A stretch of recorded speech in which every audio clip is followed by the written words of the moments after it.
When God is ready to give you a new level of experience with him, it comes with a test. Now, the bad news of a test is that it's a test. The good news of a test is that it's preparation for a higher level. And you can really know when God is ready to really move you to the next level, because it will be a final exam. In other words, it'll be a major test. Now, we get minor tests, little pop quizzes along the way. But then everybody gets hit with that whopper. That test that seems like it'll knock you over. It's a major exam, because God is ready to move you to a major level. So today we want to look at the test of faith. Abraham's final exam. The author of Hebrews tells us that it came when God asked Abraham to offer up Isaac, which took place in Genesis chapter 22. So what he talks about in Hebrews 11 actually took place in Genesis 22, this final exam. He is told to offer up Isaac, who was the promise. So here's when you know it's a major test, because you're getting ready to have a major promotion to a whole nother level. You know it's a major test when it calls for something significant in your life and at the very same time makes absolutely no sense at all. In Genesis chapter 22, where the story is unfolded for us in that chapter in detail, God tells Abraham these words. He says to Abraham in Genesis chapter 22, now it came about, verse 1, after these things that God tested Abraham and said to him, Abraham, and he said, here I am. And he said, take now your son, your only son, whom you love, Isaac, and go to the land of Moriah and offer him there as a burnt offering on the mountain of which I will tell you. That made no sense. How do you worship God when God is doing a number on you? How do you worship God when he has disappointed you? How do you worship God and go to the altar when you believe he has failed you? God, how do I go to church today? Listen, I don't feel like worshiping today. Not in light of what you're asking of me, demanding of me, instructing me, calling me to do. Because what you are asking is too deep. But it says Abraham got up. There's another thing you need to observe. It says, get up and go to the mountain, to the place I will show you. He had to obey without all the details. I will only give you more details when I see you moving. See, one of the reasons that we do not see more details from God is he can't get us to move from where we are. Faith is measured by movement. If there is no movement, there is no faith, no matter how faith-ish you feel. So it says Abraham got up. And now the plot thickens. When he gets up, I want you to keep this verse in mind, verse 4. I'm just going to read it right now. We're going to pick it up in a minute. Verse 4 says, on the third day, Abraham raised his eyes and saw the place from a distance. Let me read verse 4 again. Verse 4 says, on the third day, Abraham raised his eyes and saw the place from a distance. Somebody say third day. On the third day, Abraham raised his eyes and saw the place from a distance. He tells the young men, the servants who help carry the load, y'all stay here. I and the lad will go up and we will worship and return to you. Well, wait a minute now. Abe, God just told you to go kill him. Abe tells the boys, I'm going up here to worship. You boys stay here. Me and Isaac, we going up here to worship. And when we finish our church service, me and the lad will come back. Wait a minute now. God just told you to kill him. Y'all stay here. I'm going up here, take care of what God told me to do. And when I finish what God told me to do, me and the boy will see you afterwards. But God told you to kill him. So what you mean, we coming back to see you afterwards? See, when you're called to faith, you got to speak the truth in the midst of the contradiction of the circumstance. Hebrews 11 says the reason he said that was because he believed God was even able to raise the dead. That's what Hebrews 11 says. So if I obey you, God, and do what you told me to do, and at the same time believe your promise that you're going to work through Isaac to make a great nation, then I also have to believe, since you don't contradict yourself, that if I do what you tell me to do, you got some kind of miracle you're planning to bring me and this boy back here again. But what made him speak that? Where did this faith confidence come that God could raise the dead? Well, you recall, Sarah's womb was dead. And Abraham couldn't function no more at 100 years old. And God created a hookup. And the miracle baby of Isaac was born. He had seen what God could do in raising a womb. So he figured the same God could raise a son. So when God calls you to a major exam, don't forget what he did in the quizzes. Don't forget what he did yesterday when he moves you to a bigger challenge tomorrow. Because if it's bigger today than what he did yesterday, it's because he's moving you to a new grade level, a higher experience with him. And so they make their way to the place that God said. So Abraham now is talking to Isaac. Isaac says to his father, my father, verse 7 of Genesis 22, here I am, my son. He said, behold, I see the fire, I see the wood, but I don't see the lamb. Every other time we went to church, we had a sacrifice. But today, you ain't bring a lamb. What's up, Dad? Dad looks at his son, can't say anything. You know what he says? He says, son, God's got to fix this one. The Lord will provide himself, because I don't have an answer for you. I don't know how this is going to work out. And when God puts you in a final exam, you don't know how this is going to work out. God has got to do something here, because only God has an answer to this dilemma of faith that I'm in.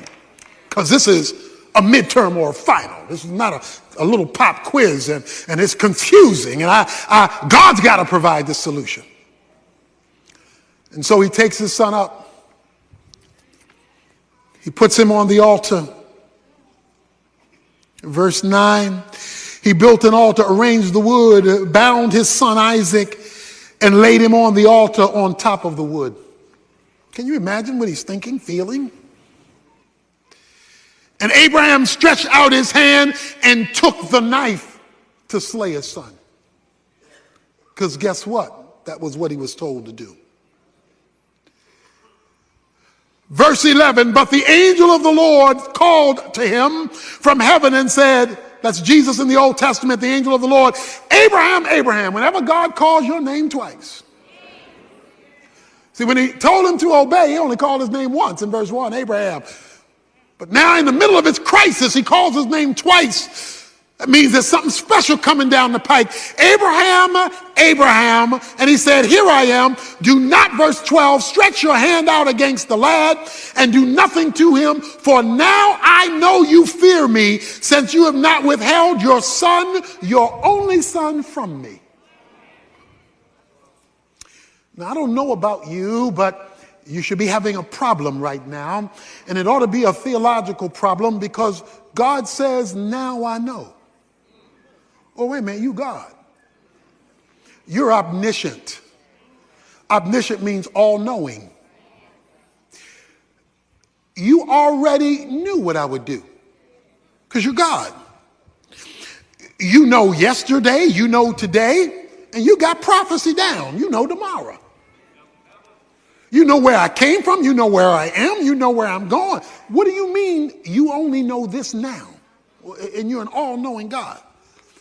Come on, with your knowledge base, I could have stayed in bed. We could have skipped all this because you already know. But that's not what God says. He says, now I know, as though I didn't know before. Because I know it, I'm knowing it now. And I only know it now because of what you just did. So how do we theologically bring together the concept of an all-knowing God and a not knowing something till now? How does that work? Well, I want to share with you today something God does not know. While God knows everything actual and everything potential, he does not know everything experiential. For example, if you were to ask God, what does it feel like to commit a sin? I suggest to you he couldn't answer that question because he's never done it. The reason why God became a man in the person of Jesus Christ, according to the book of Hebrews, is that God became a man in the person of Jesus Christ so he could sympathize with our weaknesses, so he could feel what we go through. The Father knows what you go through. Jesus can feel it. So Jesus the Son can explain to God the Father, who already knows the information, what the information feels like, because he became a man.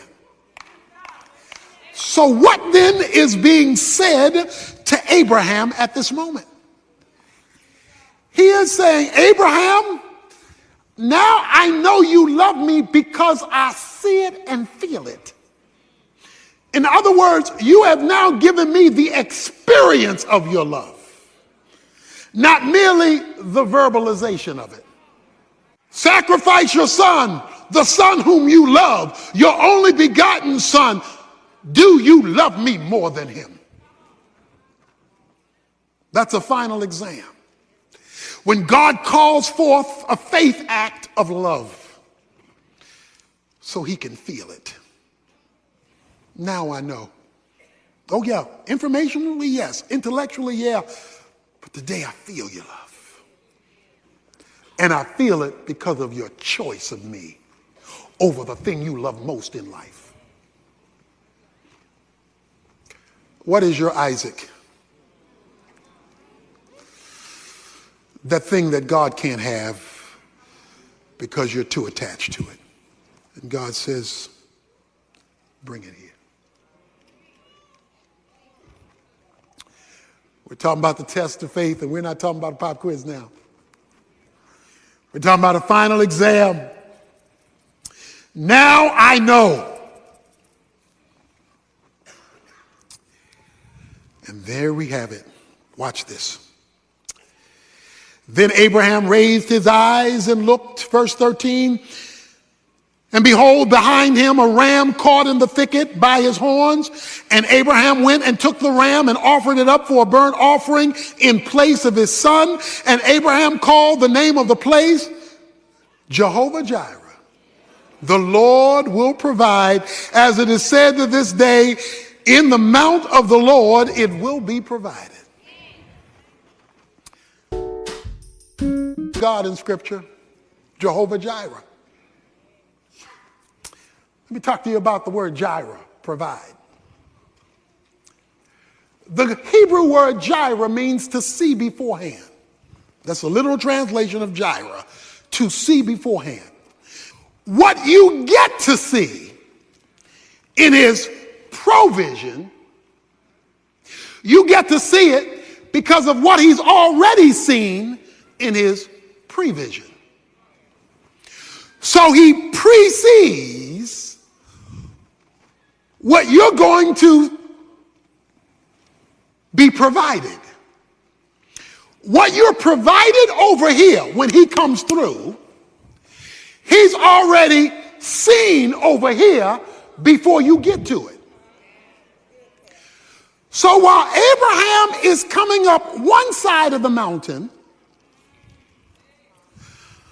a ram is coming up another side of the mountain. God precedes before he provides. But what he provides, he's already preceded.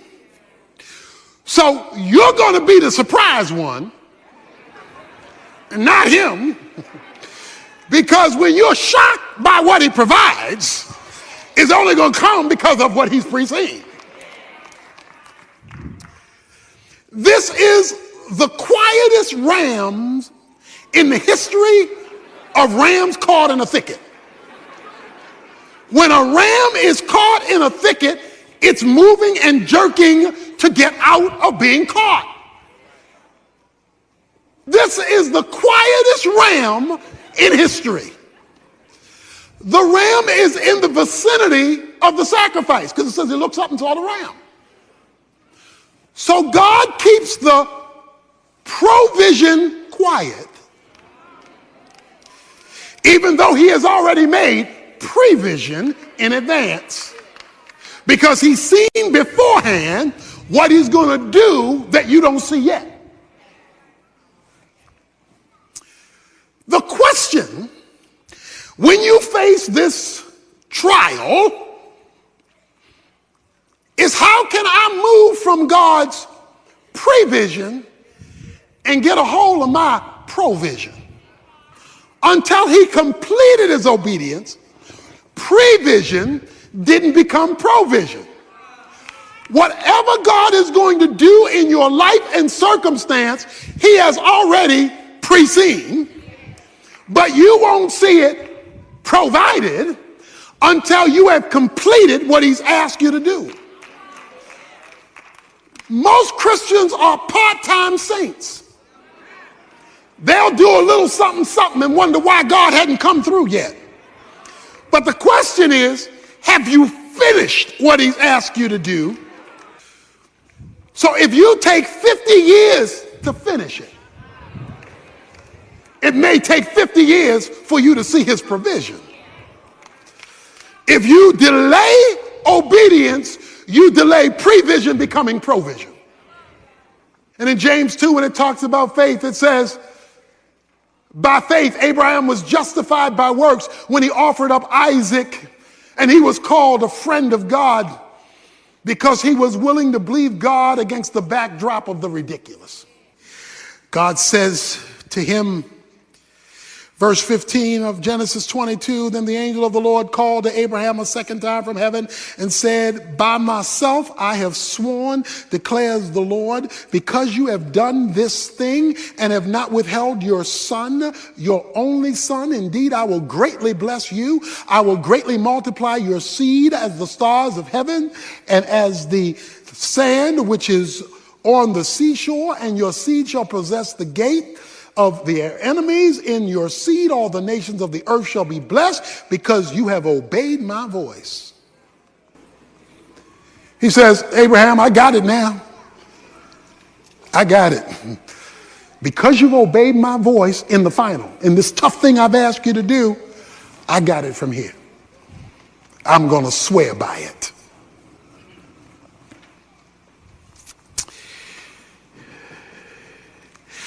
The good news here is that Abraham has had failures in his past. He's blown it a few times over these 25 plus years.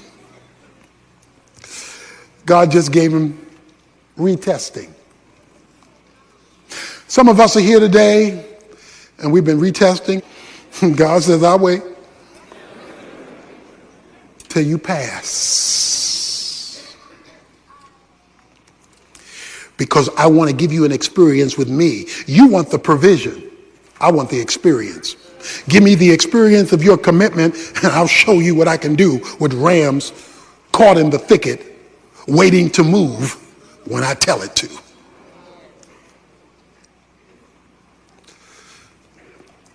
But that raises a question. On this journey of faith, you're struggling, you're walking with your Isaac, you're holding Isaac's hand. You're holding that situation by the hand and God is telling you to kill it even though you love it. And you're walking, how do you make it? How do I make it? Because I don't know when God's going to do it. I don't know how God's going to do it. I don't know how am I going to make it? Remember verse 4? It says on the third day, Abraham looked up and he saw the place. In St. John chapter 8, Jesus is talking to the Pharisees. And Jesus is telling them who he is. And Jesus is talking about the fact that he is the Son of God. And the Pharisees are looking at him like he's crazy and saying, you aren't even 50 years old, they say. You aren't even 50 years old. And you're talking about Abraham like you know him. You're not even 50 years old. What are you talking about Abraham? And Jesus said, before Abraham was, I am. That's the Old Testament name for God. Moses said, who shall I tell you sent me? He said, you tell him I am sent you. That's the name for Yahweh. So Jesus says, before Abraham was, I was God. Okay? In fact, Jesus goes on to say, in the last few verses of John chapter 8, he says, watch this, Abraham saw my day and was glad. Genesis 22 verse 4. Abraham is on his way to Mount Moriah. And he looks in the distance and he sees something. Jesus in the New Testament tells us what Abraham in the Old Testament saw. Jesus said, Abraham saw my day. What day did Abraham see? Let me tell you a little secret. Mount Moriah is located a few hundred yards from Mount Calvary. There are just a few hundred yards that separate Mount Moriah from the hill of Golgotha. Jesus said, Abraham saw my day, and he smiled. So Abraham is walking to kill his son, looks up, and goes, yeah.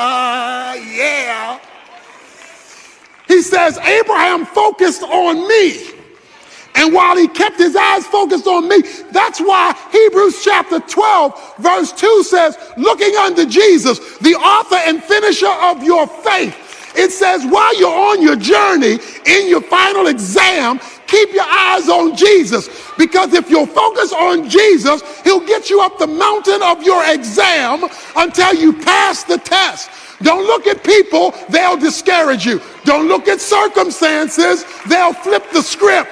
He says, keep your eyes on Jesus as you obey God, because when you keep your eyes on Jesus, he will sustain your faith until you reach the finish line of your test. When you're in doubt, look at Jesus. When you're afraid, look at Jesus. When you're unsure, look at Jesus. When you're tempted, look at Jesus. When you fail, look at Jesus. When you're frustrated, look at Jesus. When you don't think you can make it, look at Jesus. Keep looking at Jesus, because if Abraham could look at him in the Old Testament and he hadn't even come yet, how much more should you and I look at him now that he's come, died, and arose, and it all happened on day number 3. We're introduced to Naaman in verse 1 of 2 Kings 5, where we read, now Naaman, captain of the army of the king of Aram, was a great man with his master. Highly respected. Because of him, the Lord had given victory to Aram. The man was also a valiant warrior, but he was a leper. This man's resume was impeccable. Everything about him said success. Like a 5-star general, he led the army, and he was very successful in battle. They viewed him as a great man. He was highly regarded in society. It says, but he was a leper. Leprosy in biblical days was a skin disease. It was a disease of the skin that slowly spread, bringing about lesions, sores, and ultimately deformity and death.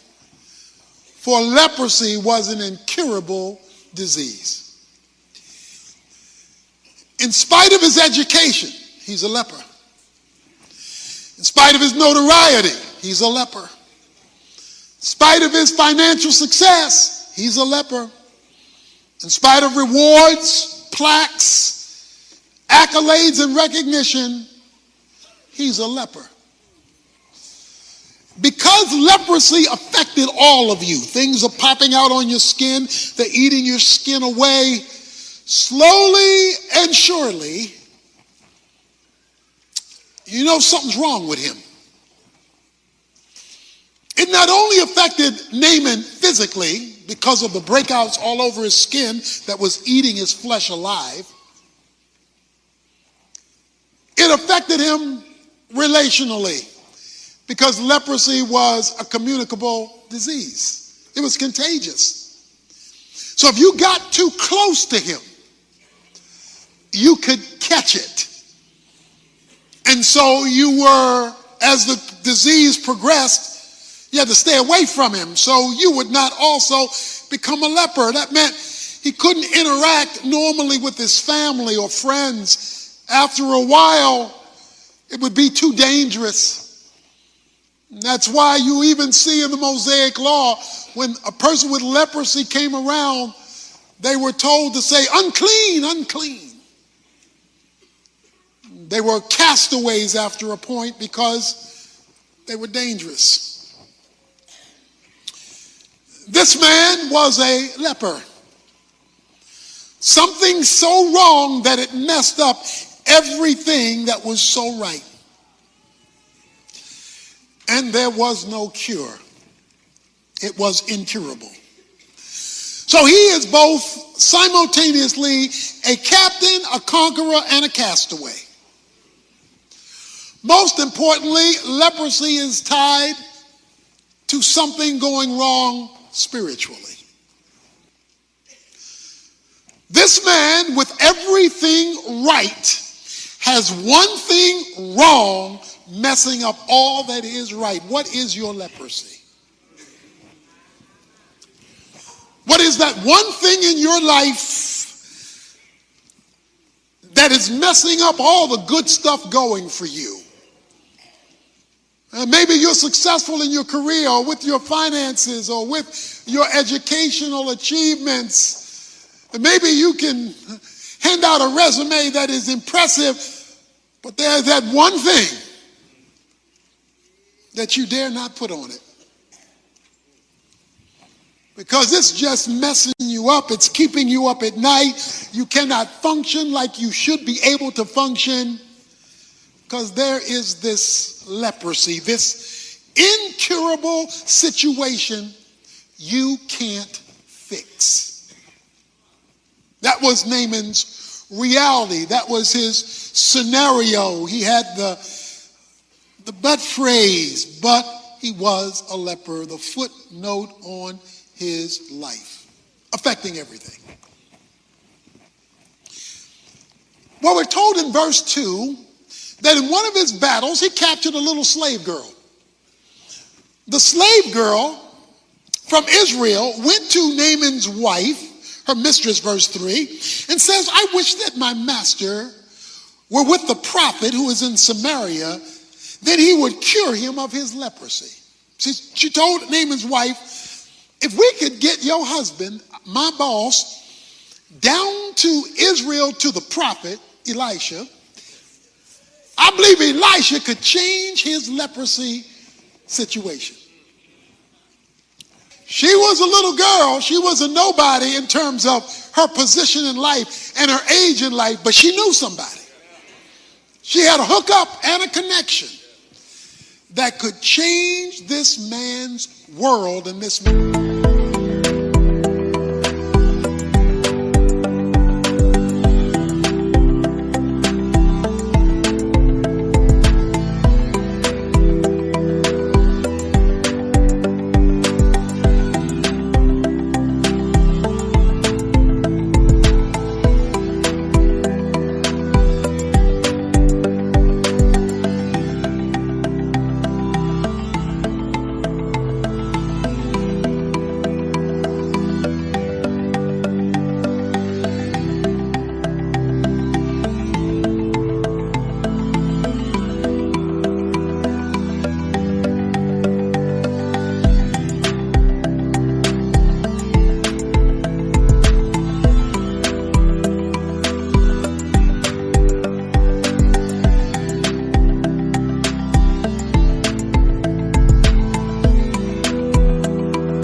Life. So Naaman goes to his boss, the king, and says, this little girl told my wife, who told me that I may be able to get my problem solved by the prophet in Israel. So the king, watch this, the king of Arab, verse 5 says, go now, and I'm going to send a letter to the king of Israel. He departed, he took with him 10 talents of silver, 6,000 shekels of gold, 10 changes of clothes, brought them to the king of Israel. And he says, I've sent Naaman my servant, verse 6, to you, that you may cure him of his leprosy. Well, wait a minute. That's not what the little girl said. The little girl said, there's a prophet in Israel that can cure his leprosy. The problem is, Naaman went to the federal government. Naaman went to the king and says, King, government, I hear there's a solution in Israel. What you think? The government said, king said, I'm going to give you some money, and we're going to throw a budgetary solution to the problem. We're going to fund your deliverance. And so she gave him over $1 million, if you would put it in today's dollars, 10 changes of clothes, and we're going to buy your solution. You better have somebody in your life. They may not have name and they may not have notoriety. A little slave girl who knows somebody who is able to bring you to a divine deliverance, because we've already said leprosy was incurable. If he could have fixed it, it would have been fixed. If you could have fixed it, it would have been fixed. So he uses power, government. He uses money to solve the problem. So the king sends to the king of Israel and tells the king of Israel, I'm paying you off to fix my captain's problem. How does the king of Israel respond? Verse 7, when the king of Israel read the letter, he tore his clothes and said, am I God to kill and make alive, because it was a life and death sentence, leprosy, that this man is sending word for me to cure a man of his leprosy? But consider now and see how he is seeking a quarrel against me. Well, Elijah hears about the king tearing his clothes because Naaman went to the king at the instruction of his master, because his master is listening or has the wrong approach. And Elijah tells the king of Israel, send Naaman to me. Send him to me. Okay, so now it's going to get gooder. I mean, it's real good. Verse 9, so Naaman came with his horses and his chariots and stood at the house of Elisha. He knocks on Elisha's door. Verse 10. Elisha sent a messenger, but Naaman was furious, ticked off, mad, and went away and said, behold, I thought, I'm coming back to that, he will surely come out to me and stand and call on the name of the Lord his God and wave his hand, hocus pocus, over the place and cure the leprosy.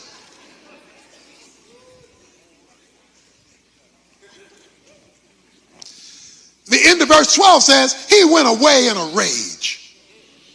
Because he said, are not Abana and Pharpar, the rivers of Damascus, better than the waters of Israel? Could I not wash in them and be clean? Turned away, ticked off.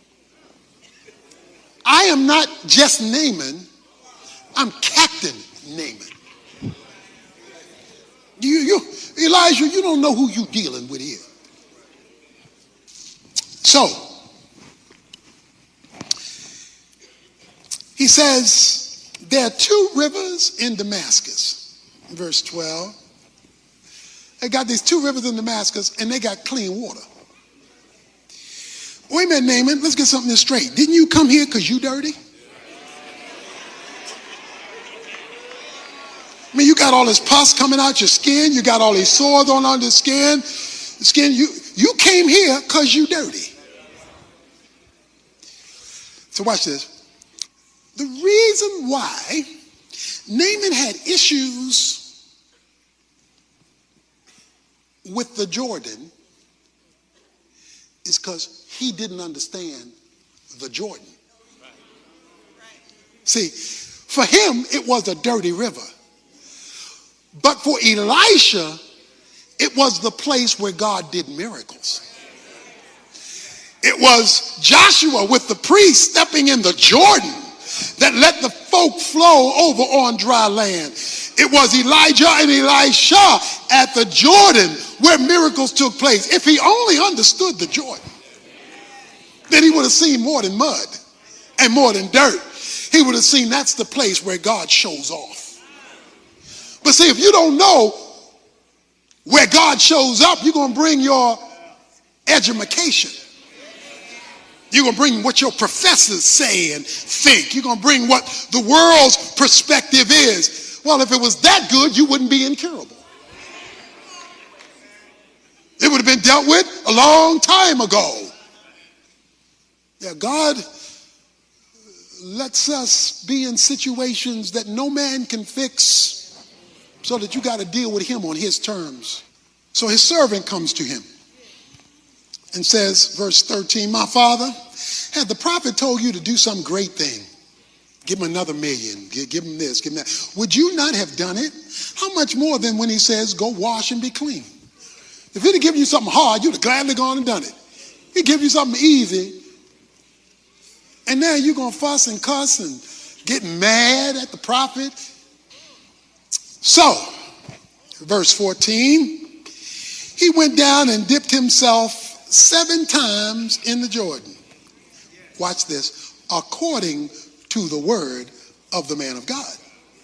And his flesh was restored like the flesh of a little child. And he was clean. Don't let your dignity keep you from solving your problem. Until obedience has been completed, you cannot expect a supernatural incursion into your circumstances to calm it, correct it, and reverse it to whatever level the sovereign will of God will allow for. What you and I must do is stop arguing with God's word. What is your leprosy? I want to tell you now, related to whatever deliverance God is going to give you for that thing that will not go away, that until you adopt, we adopt radical obedience. That's obedience to the end. Even to the point of rejecting our own perspective or that of our friends.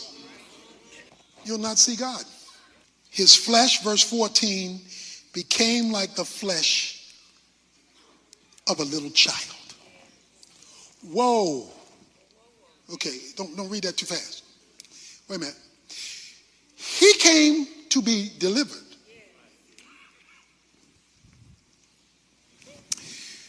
He came up the seventh time. Not only was he delivered, but God took him all the way back to babyhood. He got delivered and restored. God reversed that thing. It took him, this is a grown man, and it took him to the day he came out of his mother's womb as a child or an infant. God is so powerful. Not only can he cure what's been a problem for years, he can take you back before it was a problem at all. That's called exceedingly abundantly above all you can ask or think. It says, he's saying, heal me. God says, I'm going to make you like a little baby. He was healed physically, but he was also healed spiritually. How do I know that? The middle of verse 15, because he says, but now I know there is no God in all the earth but in Israel. Oh, now I know. Okay, my man had changed his statement. A few verses earlier, he said, I hope that his God would deliver me. But now, Elijah's God has become Naaman's God. Why does God leave you in an incurable situation, leave me in an incurable situation, leave us in an incurable situation, so we can get around to finding out who God really is? He doesn't just want to be your buddy. He doesn't want to be just another guy. He wants to show you when he shows out and shows off, he's in a class all by himself. Now I know that there is no other God except the God of Israel. Verse 17. If not, please let your servant at least be given 2 mules load of earth. For your servant will no longer offer burnt offerings, nor will he sacrifice to other gods, but to the Lord. Oh. He said, watch this. The dirt I didn't want to go down in, Jordan, I want 2 loads of it and 2 mules. Because I'm carrying this dirt back with me. Because on this dirt, I'm going to build me an altar so I can worship the only true God. I'm taking my blessing with me. Everywhere I go, I'm going to make a pile of dirt. I'm going to set up my altar and I'm going to worship God. Because guess what? When God delivers you like this, when he takes away your leprosy, when he reverses something that's been messing with you for days, months, years, and decades, and you come to see this is no joke. God is no joke. He can meet you in your deepest hole, reverse you back to a baby status. You're going to want that God every place else you go. So if you got a leprosy situation, something that won't go away. And there's another verse I want to mention in closing. Luke 4:27 says, there were many lepers in Israel. This is in the New Testament. Jesus is talking. Luke 4:27, he says, there were many lepers in Israel, but God healed none of them except Naaman. Now that's in the New Testament. Jesus is talking. He said there were many folk like Naaman in Israel, but none of those folk in Israel who are my people got healed from their leprosy except a foreigner named Naaman, because he's not a Jew. What's he saying? You can be part of the people of God and never see God work. You can come to church every week. You can be an Israelite and a leper and live the rest of your life as a leper because you refuse to do what a foreigner did.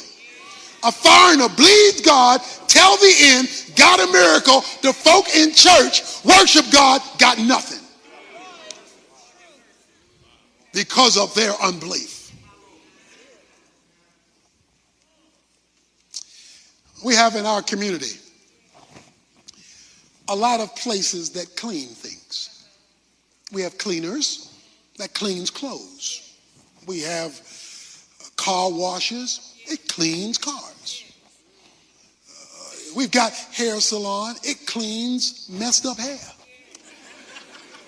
We've got nail salons, it cleans messed up nails and cuticles. You come out different than you went in. Now the reason why you come out different than when you went in is when you went in, you did exactly what they asked you to do. The cleaner said, give me the clothes and turn it over to me. You turn it over to them, then you back clean clothes. You hook the car up, you drive it up to the place they tell you, they hook it up, you go and you wait, you do what they tell you to do, comes out clean. You put your nails over here, you do what they tell you to do, and you come out different. But in the church, folk come into the church dirty, hear from God what to do, and leave the same way they came in because they refused to do what the instruction manual demanded. So if you want to see God in your situation, you're going to have to put down your pride, put down your notoriety. In the kingdom of God, you got to go low in spite of your notoriety, degrees, money, position, and power. You got to humble yourself before